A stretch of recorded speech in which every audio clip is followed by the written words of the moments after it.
What up, YouTube? What up, Live Me? Good morning. We're going live at pretty much the same time. How about those apples? That's what we're doing. So let's see here. Let me turn this down. And we'll go over to the channel feed. What's up, Marcus? Good to see you, buddy. We got 6 on the Live Me, 3 on the YouTube. And I already tweeted out today's question, so you guys know it. What's up, Dash? What's up, Ernie? What's up, Crazy Kitten? 15 to 9. Who's going to get to 31st? Is it going to be Bluebell? What's up? What's up, Winkle? Good morning. Or good at wherever you guys are at. I know Winkle's in California like me, so it's morning for him. I know for some of you it might not be morning, so good afternoon. What's up, Chili? I still want to review the lyrics to Open Your Eyes by the punk band Lords of the New Church. Let me take a screenshot of that, Mystic Warrior, so I can talk about it in 5 chords, and we'll talk about it here too. Oh shit, we got 30 and 17. YouTube wins, Live Me. You gotta step it up. YouTube wins. Get your news on the ground. Just wanna know what's going on. We're getting our news on today. Get your news on the ground. Just wanna know what's going on. We're getting our news on today. You tweet me an article at Placone. Go through it together and make it our own. Get your news on the ground. I wanna know what's going on. Getting our news on today.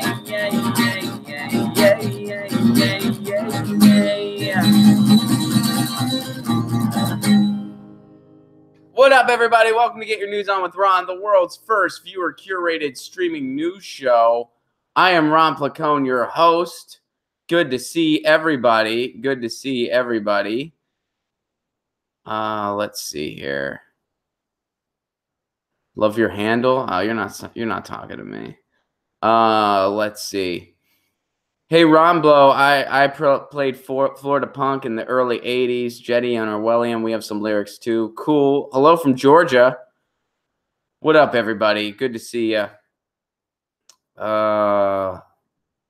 So here's what I want to talk about today. I want to talk about, well, there's a couple of things that I want to tie into today's question. Joe tweeted about this, so let me go over to Joe's Twitter so I can get it straight from him. But there's been a for instance that's been going on. Joe, I thought you tweeted this. Yeah, what's been going on with the with Anoya Changa. I'm probably mispronouncing that name brutally, and I apologize. But I'm not familiar with her. She's out of Atlanta. This is my first time hearing about her, and she recently had a smear piece on her. Let's go to the smear piece first, and that's going to bring us to today's question. So I just tweeted this out. This is from an NPR affiliate, WABE. So the local affiliate in Atlanta. And here's the article. Atlanta activist uses Russian-backed media to spread message. Anoya Changa is a progressive activist and political commentator in Atlanta. When I met her recently, this is the article, Changa was preparing to record a segment for her own podcast and YouTube channel, The Way with Anoya. She sat on a couch at a friend's house, adjusting a microphone and web camera on the coffee table in front of her. This is her studio for the day. Her 2 teenage kids are at home. On the other end of the call is Amy Valea, a Bernie Sanders-aligned candidate running for the Democratic nomination in Nevada's 4th Congressional District. She asked her some questions. She responds. Okay, let's get to... Changa isn't paid for this work. She has a separate day job, but her Twitter account still boasts over 14,000 followers. Having the opportunity and space to use my voice and really standing up for people or helping other people get their voices and their stories out there, that's what kind of really motivated me, said Changa. Does NPR intentionally make stories about independent content creators boring on purpose? Like, we're like 3 paragraphs in and they haven't gotten to the purpose of their article. Do they? I think they do it on purpose. I think Anoa. Okay, thank you very much, Anoa. I think they intentionally make these articles boring so that people read them and they're like, wow, I guess independent content creators are really boring, like this article. I guess I should stick to NPR, nice, polite Republicans, or neutral, pathetic reporting, or naturally petroleum reporting. And I know some people, whenever we do an NPR segment, some people in the comments, they're like, what are you guys talking about? NPR is a great organization. They're really progressive. Yeah, they take money from progressive organizations like the Koch brothers. Like the Koch brothers. So anyway, this article is boring and kind of sucks. It's not Anoya's fault. But okay, so but Changa's work as a commentator got more complicated after she took a call in 2016. Okay, finally, here's the quote-unquote point they're trying to make. As she remembers it, the call came from a producer at Sputnik Radio, a network funded by the Russian government. Sputnik has a website and broadcasts on both AM and FM in Washington, D.C. I've done a show on Sputnik before, too. NPR, come do a hit piece on me. Come on, I'd love it. I probably talk the most smack on NPR. I've been on Sputnik. I'm on RT on a regular basis. Do a hit piece on me. I hope NPR does a hit piece on me, and then the big challenge is going to be, can I read the entire article without falling asleep? I might not make it through this one, folks. This article is so freaking milquetoast, and I'm sure that every Anoya on her worst day is more compelling and entertaining than this smear article about her. I've never watched her show before in my life, but I guarantee you there is 100% chance that what I just said is true. On her worst day, she is probably infinitely more entertaining than this stupid smear piece article written about her. Let's see. NPR went corporate years ago. They still present as liberal. DC points out they need to hit a word count. Fair point. The report, titled Assessing Russian Activities and Intentions in U.S. Election, links Sputnik to Russia's broader efforts to influence the 2016 election. Oh, my God. Those platforms are set up for the sole purpose of promoting the Kremlin line. When progressive activists appear on Sputnik, that makes the outlet seem more legit.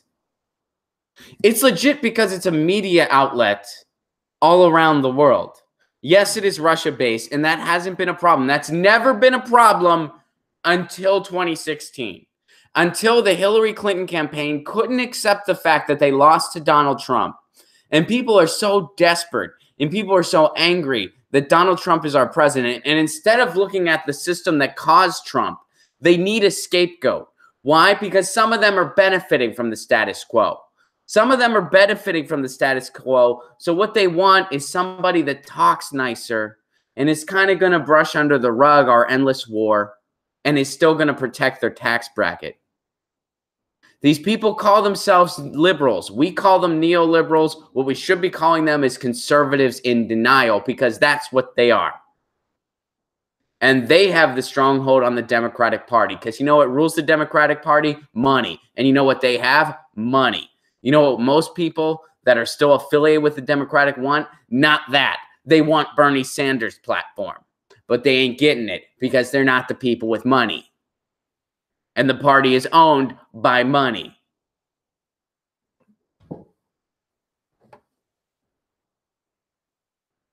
The idea is to create as much okay, so here's this bullshit theory from this guy on what Russia's doing. The idea is to create chaos. That's why there's a bunch of Twitter memes without any actually cohesive message whatsoever. It's almost like Russia's a nation with a bunch of freaking people, and some of them post stuff on Twitter, and they have troll farms. That's almost like that's what's going on. Changa and the host of the Sputnik shows where she contributes talk a lot about Russian interference in U.S. politics. To them, the story gets too much attention, and they question the seriousness of it. As would any rational thinking person who saw some of those ridiculous memes. That, you know what's more ridiculous? Listening to very intelligent people try to justify all of this neo-McCarthyism nonsense. Like the way they, and these are people that I still consider friends and colleagues that are incredibly intelligent. And the way they justify this, I know somebody that compared it to the Big Mac jingle. They said, "Oh, you know the song Big Mac, right? Even though you might not eat at McDonald's, you know the Big Mac song. It's the same thing here." And it's like you're comparing one of the biggest corporations in the world that has had a marketing campaign that's gone on for years and years. You're comparing that to 13 Twitter trolls, some of whom barely know English, some of whom barely have any followers. Most of those ads were seen by less than 300 people.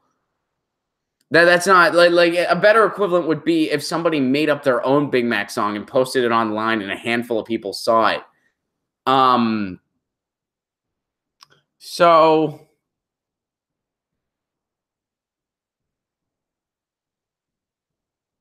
then they go on to talk about political distraction.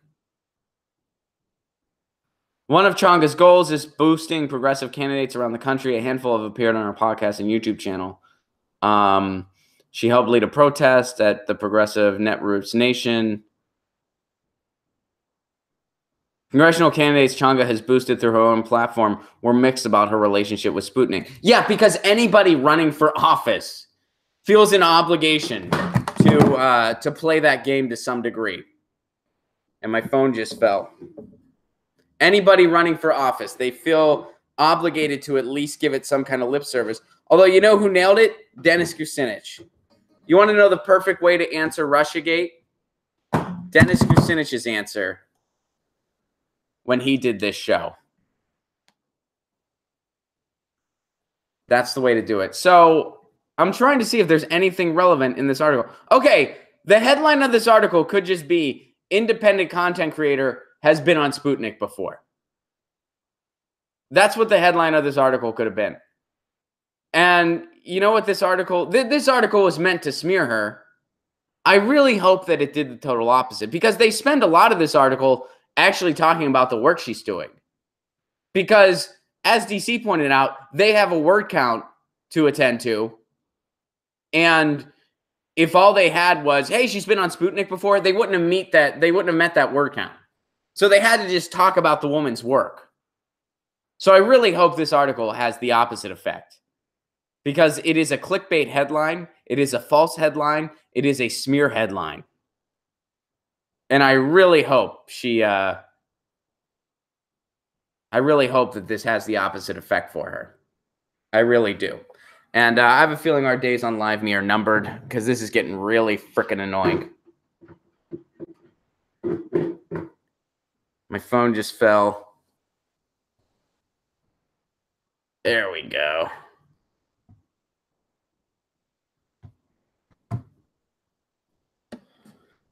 That if you are on Live Me and you're actually watching this show, say something in the chat.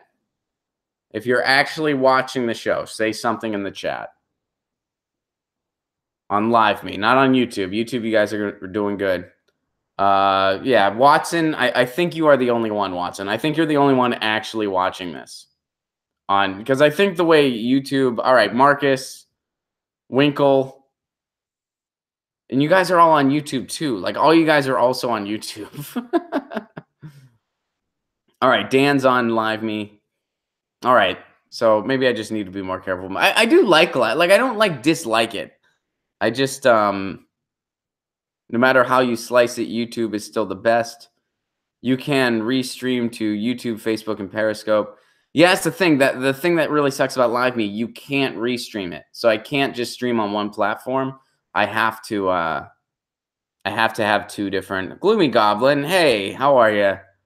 All right. All right. So let's see here. So that brings us to today's question. So that was Joe. Make that two separate clips. The actual coverage of her specifically, and then the isn't it hard to watch two chats? It is hard to watch two chats. It is hard to watch two chats. And I am on Steemit, you guys. I am on Steemit. It's just my name, Ron Placone. I don't stream on DTube, but I do upload clips to DTube. So yes. So So that brings us to today's question. You just saw this NPR attempt at a hit piece on Anoya Changa, and I really hope to collaborate with her sometime. And when I do, I'm going to be so embarrassed at how often I mispronounced her name, and I hope she doesn't hold it against me. Because I know I mispronounced her name a bunch of times, and I'm sorry, and it's embarrassing. But all right, so that brings us to today's question, which I tweeted earlier, and here's my question: Why? What do we do? What do we do to beat the corporate media? Now, I'm basing this question off of the article we just went over with Anoya, and we also what Ed Schultz informed us of this week. We covered that here on the show. For anyone that wasn't there for that, Ed Schultz pretty much told us MSNBC stopped him from covering Bernie's announcement that Bernie was running for president. They stopped him in his tracks from doing that, and they told him, you can't cover this.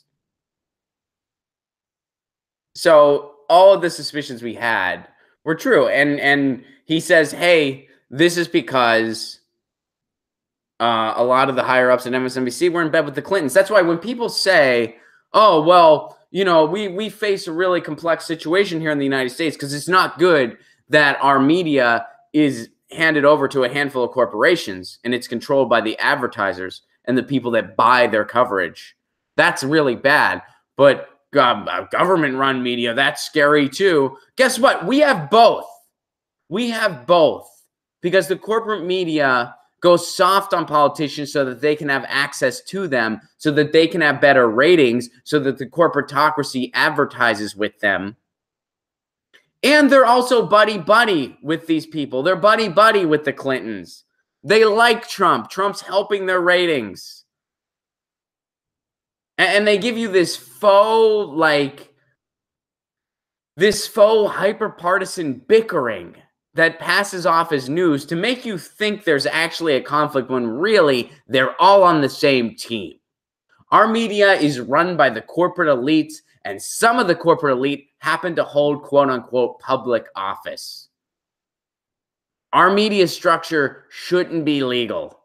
It should be illegal for many reasons. So how do we beat them? Because guess what? Joining them isn't an option. And I know I'm preaching to the choir. You guys know this. But joining them isn't an option. So how do you beat them? You're not going to get policy. Policy's not going to come help you. For a long time, I entertained the idea that policy could potentially help us. But that's just not going to happen, at least not anytime soon.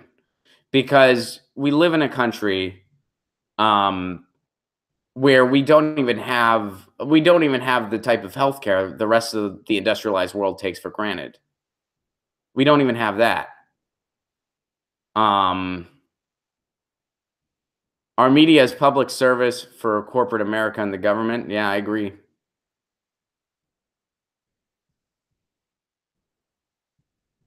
Break up the 6 companies through the Antitrust Act.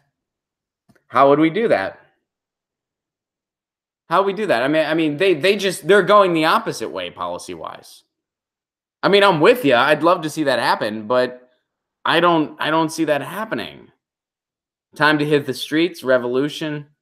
I mean, obviously we need to fight back by putting out as much content as we can. But that's try to convince one person every day. Maybe. You might be right. That might be the only way. And I mean, this isn't a question that really has a straight up answer, you know. It's one of those things. But I think the first step is recognizing them for what they are. They are a PR piece for the corporate elite. That's all they are. Because trying to apologize for them and trying to go soft on them, it's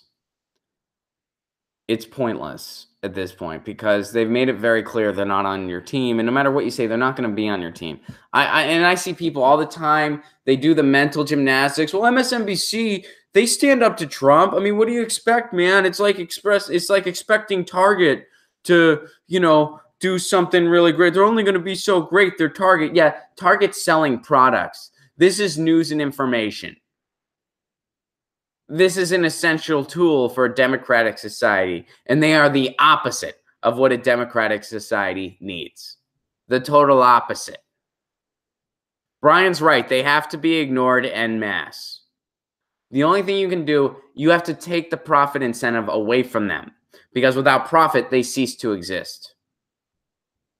That's why cable TV news, their numbers are sinking like the Titanic. So what are they trying to do? They're trying to grab the internet.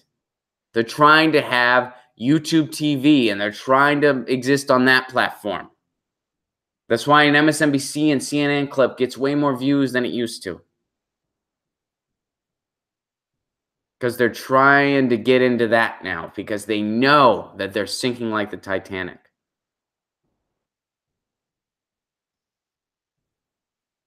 Not sure if you need to beat them. On demographics, young people don't get their news from TV anymore. They get it from online places and are way more skeptical of what they see. That's true. But yeah, we still need to beat them because we're not going to coexist. It's just not going to happen. They still have a pretty big stronghold, Connor. They still have a lot of power. And when they try to stifle smaller creators, they can still succeed in doing so because they have the money. So they're just going to evolve with the platform. They're just going to evolve with the platforms, which is something we have to do too. How do we reach older voters, though? The whole fake news scam is their way of fighting back. That's exactly what it is. Cut your cable, go internet only. That helps. Yeah.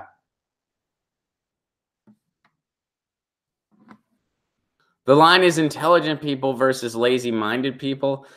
I don't think people are lazy. Well, I mean, some people are, but I don't think it's a matter of laziness. I think it's just a matter of not knowing what's out there. A lot of people just kind of passively accept news in their life. And those people don't deserve to be shamed. I mean, obviously, if you're tuning into a show called Get Your News On with Ron, a show that literally requires you to help executive produce it,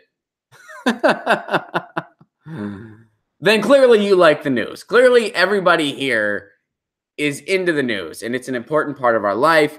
We want to be informed. We like participating within it. Obviously, everybody here is a pretty interested individual, right? That sort of goes without saying. Otherwise, you wouldn't you wouldn't be here.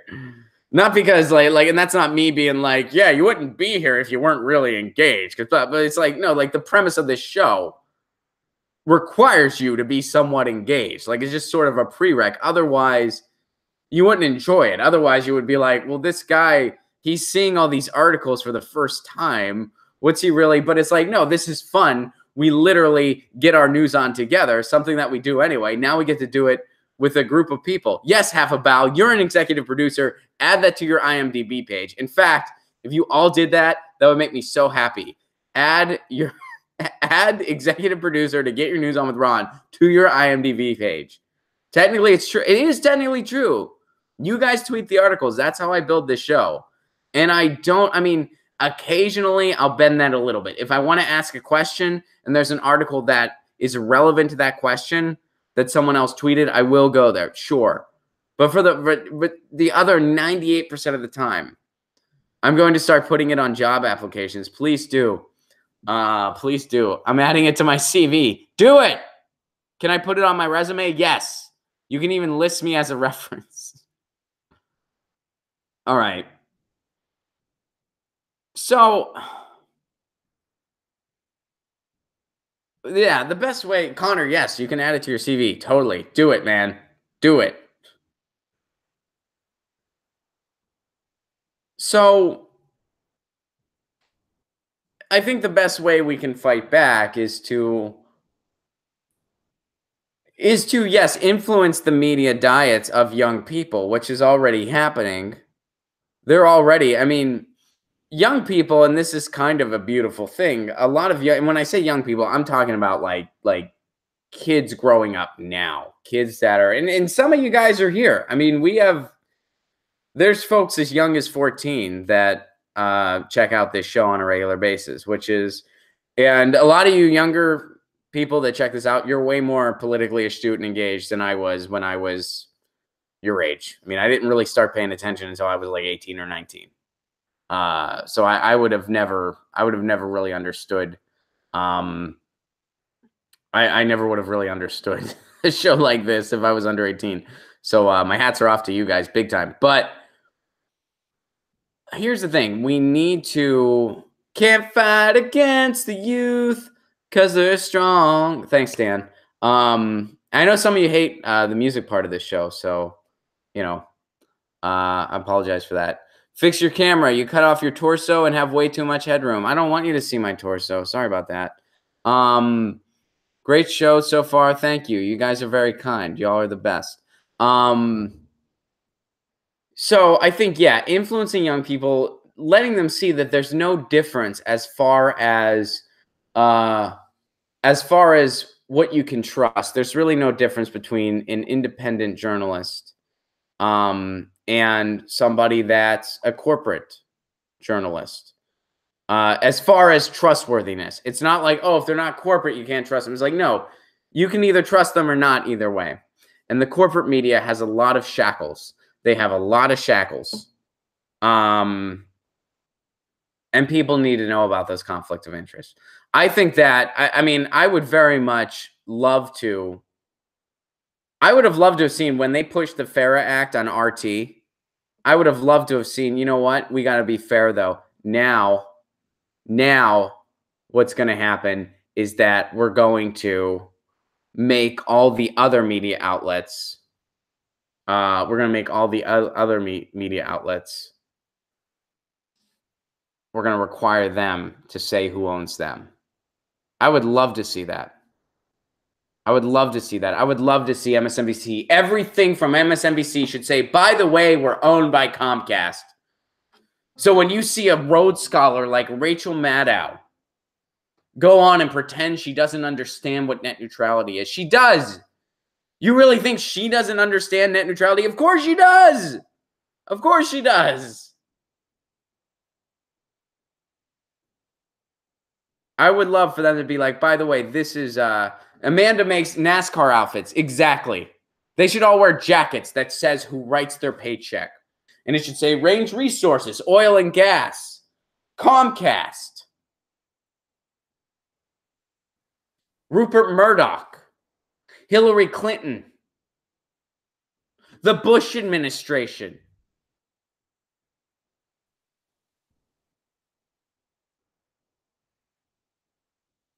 They should be required to do that. And that would be policy I would push for. I'd rather see that because I don't see them breaking up the monopolies anytime soon.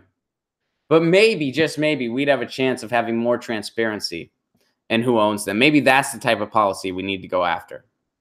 Because the old media is not going to go back to the way it was. Radio's never going to go back to what it was. Technology has moved on. TV's never going to go back to what it was. Technology has moved on. And they've already gutted it. That's why we can't lose the internet, because guess what? If we lose the internet, it ain't going to go back to the way it was. It doesn't work that way. It doesn't work that way. So what we need to do, we need to unmask them. The best way to fight back and to beat them is to unmask them. Completely unmask them. And yeah, that's my answer. We have to unmask them completely. We have to make them say who owns them at the beginning of every sentence, every segment. Actually, you know what? Screw it. Every sentence. Every sentence Rachel Maddow says. So her show would be like, I am paid by Comcast. Russia, Russia, Russia, Putin's bad. I am paid by Comcast Russia, Russia, Russia, Putin's bad. I am paid by Comcast. Russia, Russia, Russia, Putin's bad. I am paid by Comcast. Russia, Russia, Russia, Putin's bad. And what I just did is probably more engaging than her actual newscast is these days. And that's a shame because she used to be, like I say, Rachel Maddow, a couple years ago, I used to call Rachel Maddow a diamond in the rough. Now when I see a segment from her, I go, oh, that was rough. She used to be the best reporter on that network by far. She used to be doing amazing work. This pro-war segment was brought to you by Boeing. Good job, James. I like that. I like that a lot.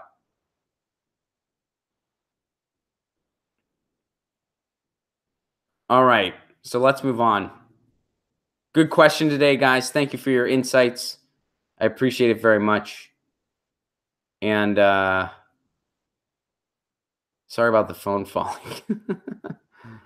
All right, we got a lot of stuff to get through. So we are going to start. Somebody wanted me to talk about the Kucinich smearing since we're talking about all the other for instances. So let me try to scroll down to where that was.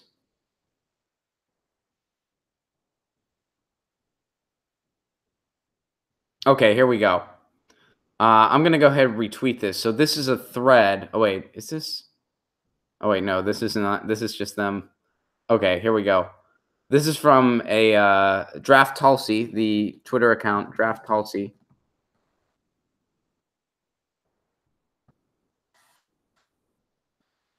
All right. So here's Dennis's. So Richard Cordray launched all these smear attacks on Dennis Kucinich. They called him. They claimed he was getting money from the Kremlin. They said that they connected him to murders in the Middle East. I mean, it was not connected to him, but like saying he was sympathizing for it. So let's read a statement on Cordray's smear attack. Today, the Cordray attack campaign, unleashed a series of attacks attempting to tie me, this is Dennis Kucinich talking, tie me to the Kremlin's payroll, to 9/11 deniers, and to murder the innocents and the murder of innocents in the Middle East. These cowardly, hysterical, and outrageously untrue statements reflect Cordray's panic that he and the state capital power brokers might lose control of the Ohio Democratic Party. Cordray will do anything to change the subject from his MRA rating and his support for assault weapons on the streets of America. The facts. Last year, I attended a peace conference in the UK at the invitation of the EuroCSE. It was paid for by a civil rights advocacy group in California. Those in attendance included the Archbishop of Canterbury and a bunch of other people. We don't need to read all of them. The purpose of the conference was to bring peace and reconciliation to Syria, not to support the current regime. And then he gives you his opening statement. As anyone can plainly see, my speech was about peace. Richard Cordray wants to have assault weapons, which are weapons of war, on the streets of America. So there you go. We smear people to our left by trying to tie them to a scapegoat because in reality, he doesn't have any good dirt on Dennis Kucinich. The best thing he has is that Dennis Kucinich spoke at a peace conference. So he's got to try to dress that up. Meanwhile, when he was head of that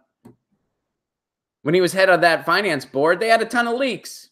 They had a ton of information that got leaked. And he's a corporatist, and he has an A rating from the NRA.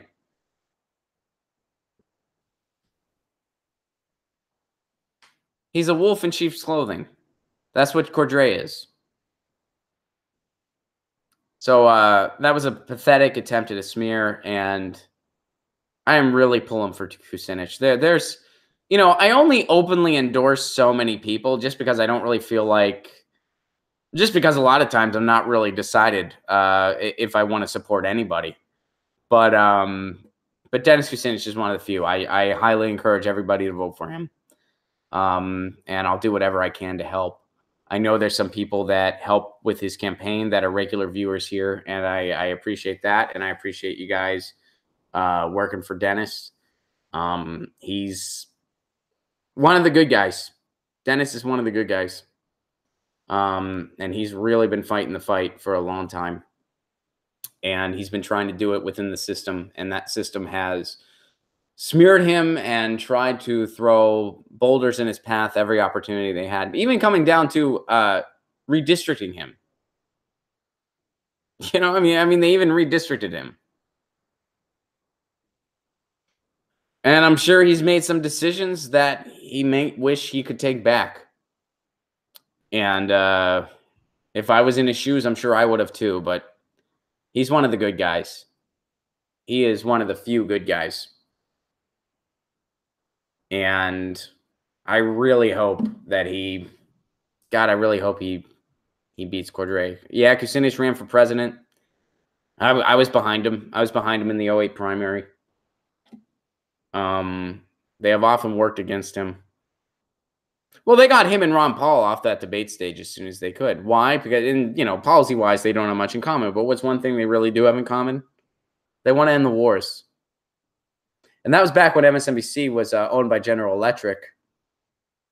And General Electric makes a lot of money making bombs.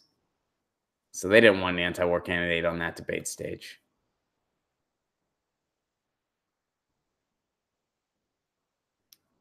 They don't want an anti-war candidate on that debate stage. All right. So that was some coverage of Dennis Kucinich. All right. We got a bunch of stuff.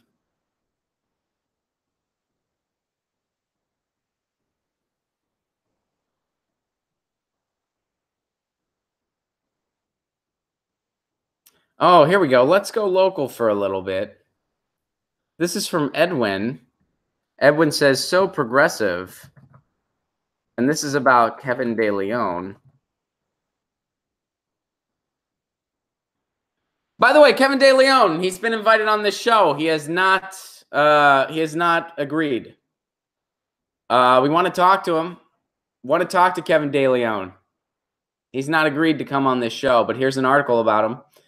Billionaire backs Feinstein challenger in U.S. Senate race. California billionaire Tom Steyer has endorsed for the Senate Kevin De Leon on Wednesday in his uphill challenge to Dianne Feinstein. Steyer's backing could bring an influx of cash De Leon badly needs to increase his name recognition. But right now, he has no concrete plans to form an independent expenditure in support of De Leon, he told the Los Angeles Times. Steyer is a former hedge fund manager and Democratic mega donor, best known for promoting environmental causes and calling for the impeachment of Donald Trump. He spent at least $20 million on advertisements and signature gathering efforts in support of impeachment. What a noble cause. What a good use of $20 million. Let's spend $20 million so that we can say the words President Pence, so that we can have a competent sociopath instead of an incompetent one. Wow, this guy, man, if this guy's behind De Leon, I trust him. What a noble cause. How, I don't understand the impeach Trump crowd. I don't get it. I don't freaking get it. It's because you hate Trump that much. And I get it. Trump's terrible. His policies are terrible. You know what kind of policies they are? Republican policies. Republican policies have always been that terrible. Now more people know they're that terrible. Why? Because Trump doesn't have any subtlety. Trump is just another Republican politician minus subtlety. And people that are rich, people that are billionaires, that subtlety means everything to them. Because problems that the real world faces doesn't affect them. It doesn't matter to them whether we have single-payer healthcare or not. They don't care. Because they can afford their healthcare either way. They don't care if we have living wages because they can't imagine the difference between $12 and $15 an hour. They can't imagine the difference between that. They have no idea. They don't give a shit about fracking because it's not going to happen in their backyard. So what do they want? They want a neoliberal who's going to defend their tax bracket, but talk nicer. So they want to impeach Trump. These people are not on your side. They're not on my side. And you know who else isn't on your side? Kevin freaking De Leon. And I'm not going to vote for him, and I'm not going to vote for Feinstein either. And I really hope the runoff isn't between the two of them, because I won't cast a vote for either one of them. And De Leon, you have an open invitation to come on this show and try to change my mind. I know that I'm sounding very inviting right now. I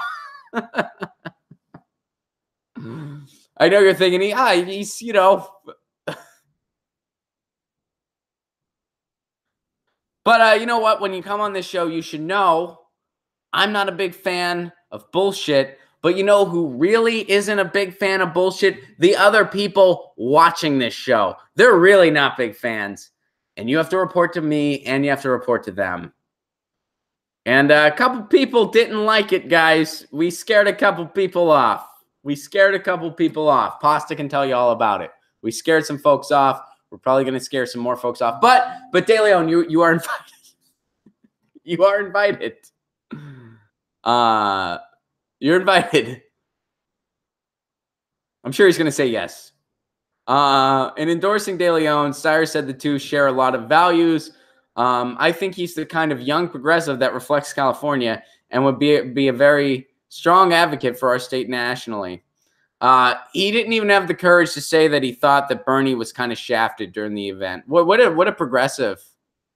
What a progressive. The only thing to the left about De Leon is his hair part. And De Leon, come on my show and prove me wrong. Come on my show and prove me wrong. So good for this billionaire. It's a shame that somebody with so much money is putting it towards such useless things, like giving us another fake progressive and trying to impeach Trump so we get a worse president. Trump's incompetence is a good thing. And how people aren't capable of that amount of critical thinking, it's not hard. We don't disagree on how terrible Trump is. Trump's terrible. We disagree on what to do about it. And what I've chosen to do is not let Trump disconnect my critical thinking skills. Because that's what they want. You should interview Abby Martin. We have been tweeting back and forth. We've been messaging. Abby Martin is a very busy woman. But we are trying to get her, yes. And I have a lot of love and respect for Abby Martin. She's a hero. And I don't use that term lightly. Because I don't really believe in having heroes. I don't believe in having heroes, but somebody can be a hero. Does that make sense? It's not important. You guys don't care. And you shouldn't. It's just my dumb whatever. All right. So let's move on.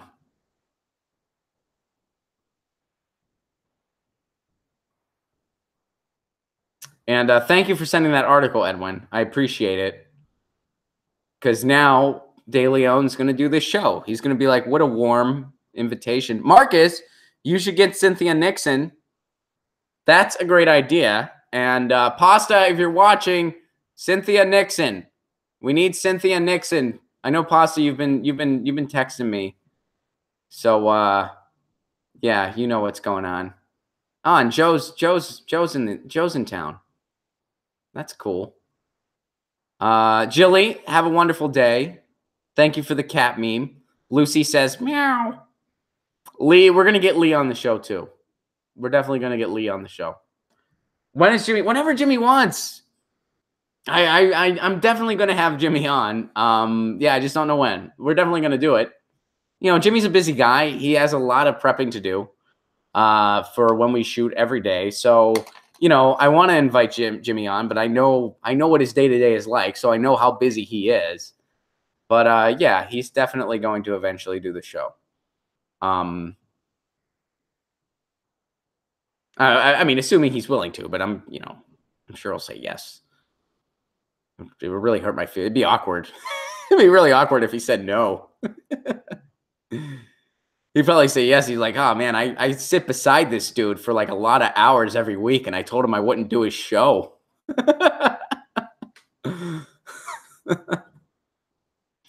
Get Debbie on, Ron. Who's Debbie? Who do you mean by Debbie? Clarify.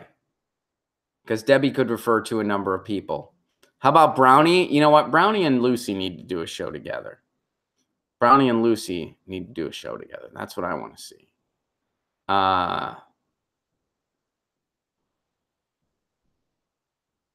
Jimmy already accused you of... I know, right? He didn't even know that was Potts' work, not me.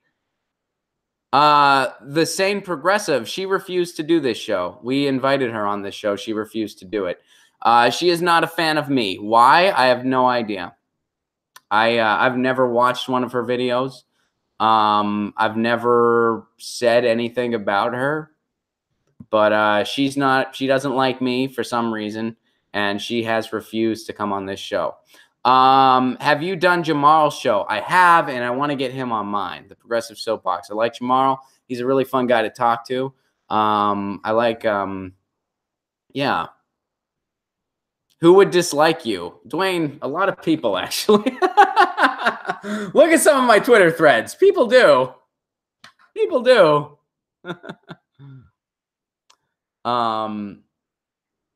I don't take it personally, Frederick. There's only 2 people on this planet that can hurt my feelings, my girlfriend and my mom. So if you're not on that list, you can't hurt my feelings. Jason, you are a freaking mind reader. Jason just said, Humanist Report guy. Guess who's coming on the show to join me tomorrow? Mike Figueredo of the Humanist Report. I was going to wait until the end to announce it, but Jason, you are a freaking mind reader. You're a freaking mind reader. You have superpowers. Are you one of the people that time traveled and watched my clip yesterday? By the way, guys, somehow people time traveled and they watched my clip on net neutrality and liked it and then went back in time. So there were 0 views.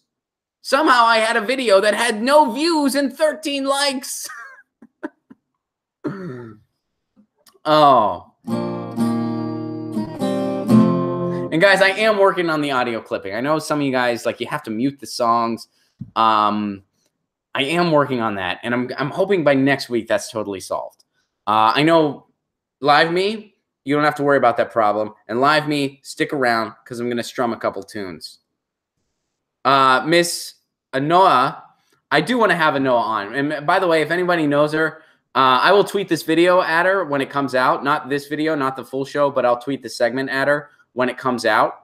I'll ask her if she wants to do the show. We'll totally do that. And she'll be like, first, we're going to phonetically go over my name for 20 minutes. Then I'll do your show. And I'll be like, that's fair. She's like, just say it back to me 20 times. Then I'll do your show. And I'll be like, that's fair. That's fair, Noah. That's fair. And I'm really I apologize. What you should do is just mispronounce my name the whole time. Like, happy to be on with you, Rob. Hey, Ricky, you're doing great. Rob Placone, love him. But yeah, I'd love to have her on. I've never even watched one of her videos, but I guarantee she is way better than that dumb smear piece written about her. And anybody NPR smears, that's, you know, I want to have you on. I want to talk to you. And they highlighted all the work she's done, and all of it sounds awesome. All of it sounds really freaking cool. You got tickets for the Tempe show? I will see you there. Guys, we only have time for one more article now. I really got to expand this show. I'm working on it. That's another thing I am working on. Okay. So we got time for one more, y'all.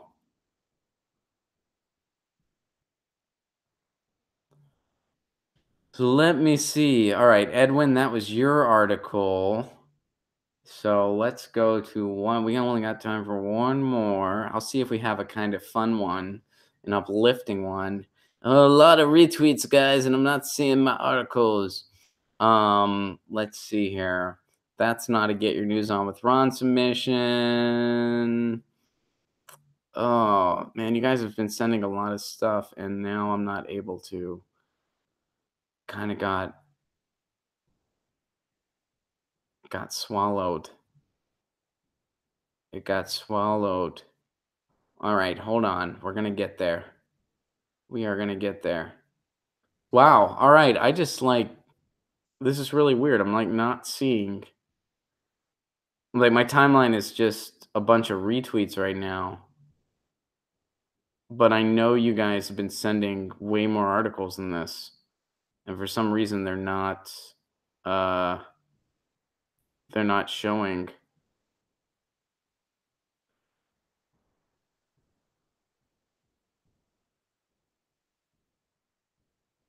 Sorry about that.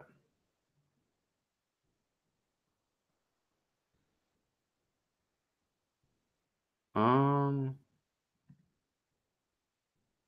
Someone tweeted something about net neutrality. You're getting shut down. I'm not getting shut down. I ain't going nowhere.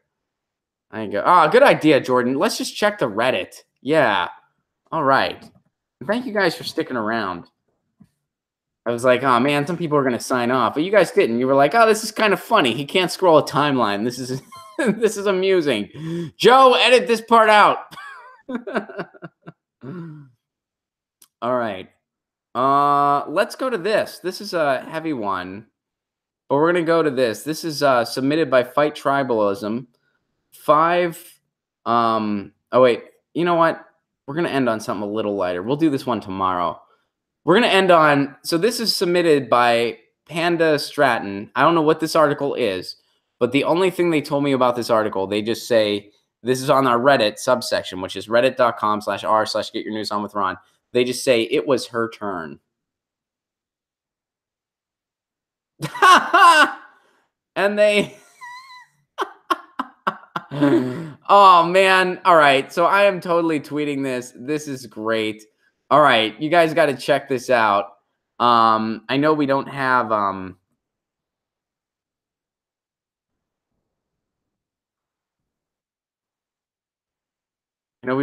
like I don't have man, I got to get a monitor behind me.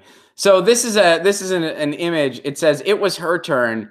And there's this guy with a Democratic symbol, and he's shooting a Bernie 2016, shooting another person, and that person says Bernie 2016. And then Donald Trump becomes president, and the person goes, "How could Russia do this to us?" It was her turn. Whoever submitted that, that's really funny. Guys, I just tweeted it. Check it out. It's a really funny meme. And let me see if there's more to it. Oh no, there's just another post. Yeah, so it's a Democrat symbol, and it's a guy, and he's shooting another guy. The guy that he's shooting says Bernie 2016, and then when Donald Trump becomes president, they go, "Oh, why did Russia do this to us?" It was her turn. They really believe. I love that notion that Hillary Clinton, for some reason, is deserving of the highest office in the country, one of the most powerful positions of the world. She's just deserving of it. And if you want to run against her, you're just taking up her turn. How dare you? You're out of line. I don't know what kind of system that is, but it sure as hell isn't a democracy.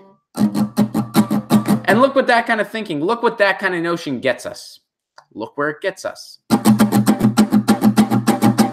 Guys, we are totally out of time. Thank you so much for being here today. We got to I think we got to about an eighth of what you guys submitted. We had some really fun conversations. The question was a lot of fun today. So whatever, this is how it goes.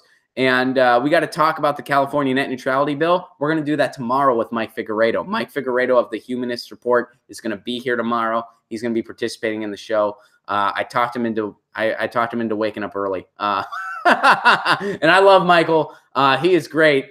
The Humanist Report is great. He'll be here tomorrow. We're going to have a really fun show, and we're going to be talking a lot about net neutrality. I can guarantee you that. So tune in. How can you support this show and help me get to an hour and a half? Funny you should ask. Patreon.com/Ron Placone. You can give it whatever level you want and get all the same content. Patreon settings say otherwise. Ignore it. No matter what level you give at, you get everything. You get a piece of content every Wednesday. Lucy wrote a really funny dialogue. Lucy writes dialogues. My cat writes dialogues. They're great. Lucy writes. You get a podcast every Sunday. Usually Pasta's on that one. And it's a fun time. And you get free tickets to any of my shows. Any of my shows when I'm in your town, or if you're in my town, or if I'm anywhere and you're in the same place, you get free tickets. You get free tickets. Come on. Patreon.com/Ron Placone. Follow me on Twitter at Ron Placone and RonPlacone.com for all my tour dates. I announce them by the day. I love you all very much. This has been Get Your News On with Ron, the world's first viewer-curated streaming news show. That means you guys tweet me articles, and we go through them together.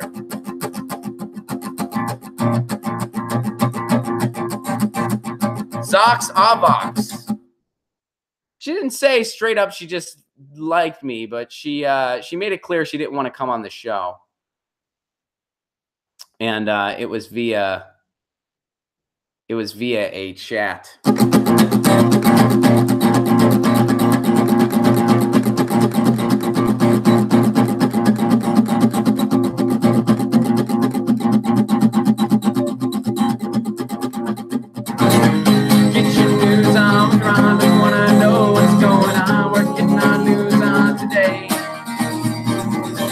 Get your news on with Ron. I want to know what's going on. Let's hope they can start World War III. You can tweet me an article at Ron Placone. We'll go through it together and make it our own. Get your news on with Ron. I want to know what's going on. Getting our news on today.